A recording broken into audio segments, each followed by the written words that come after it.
ফ্যাসিবাদী আমলের নির্যাতনের শিকার আমার সামনে বসা হাজারো প্রিয় মুখ, আপনাদের আত্মত্যাগ, আপনাদের বুক ভরা কষ্ট, আমরা যারা আজ পেছনে রয়ে গিয়েছি, আমরা আমাদের সর্বশক্তি দিয়ে চেষ্টা করব যাতে এটি বৃথা না যায় ইনশাআল্লাহ।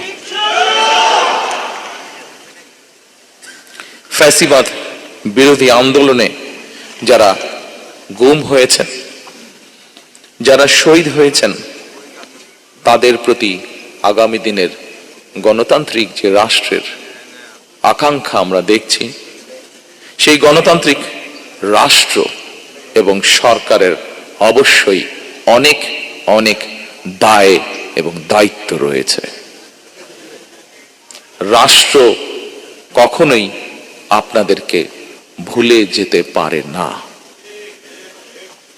সকল শহীদদের আত্মত্যাগকে জনমনে স্মরণীয় করে রাখতে আগামী দিনে বিএনপি কিছু পরিকল্পনা গ্রহণ করেছে।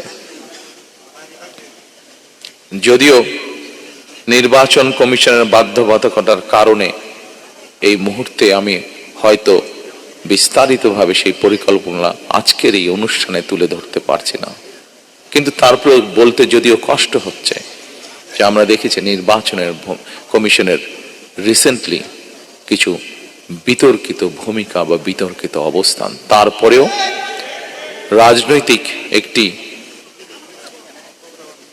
দায়িত্বশীল রাজনৈতিক দল হিসাবে আমরা ধৈর্যের পরিচয় দিতে চাই। তবে প্রজন্ম থেকে প্রজন্ম ধরে গণতান্ত্রিক আমি মানুষ জানো এই শহীদদের বা এই গুম হয়ে যাওয়া সদস্য এখনো যাদের অপেক্ষায় আমরা আছি, এখনো যাদের অপেক্ষায় পরিবাররা রয়েছে, সেই শহীদদের আত্মত্যাগ থেকে প্রেরণা লাভ করতে পারে প্রজন্মের পর প্রজন্ম, যা আজ থেকে এক যুগেরও বেশি সময় আগে আমি বলেছিলাম, আজ আবারও এই স্বজনহারা মানুষগুলোর সামনে আমি তুলে ধরতে চাই। সেটি হলো ইনশাআল্লাহ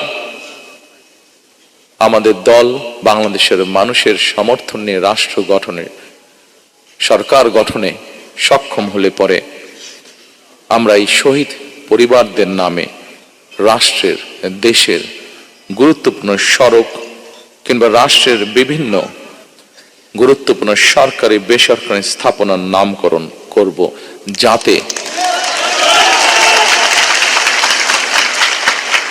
যাতে প্রজন্মের পর প্রজন্ম এই শহীদদেরকে গৌরবের সাথে স্মরণ রাখতে পারে।